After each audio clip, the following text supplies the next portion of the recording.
Good day everyone, I am Jeremy Garcia from Geo3AA. I am here to discuss about material and non-material culture. But first, let us know what is the culture. It's a learned set of shared interpretation about beliefs, values, norms, and social practices which affects behavior of a relatively large group of people. Now let's begin with material culture.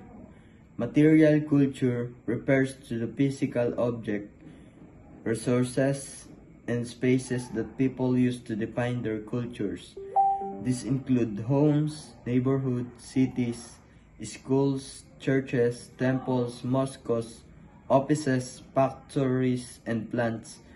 Tools, means of production, goods and products, stores, and so forth.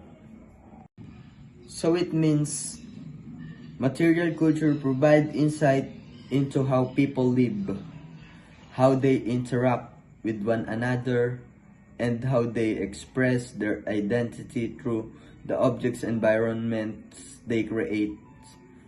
It helps us understand the practical and symbolic aspect of culture. And how about non-material culture? Okay, let's know about it.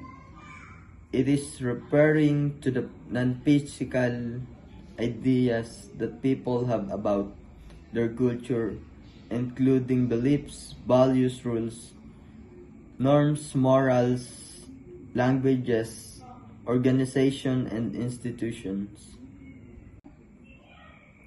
For example, the non-material cultural concept of religion consists of a set of ideas and beliefs about God, worship, morals, and ethics.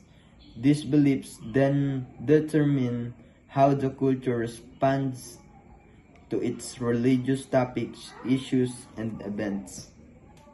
So that's all again. I am Jeremy A. Garcia. Thank you so much for listening.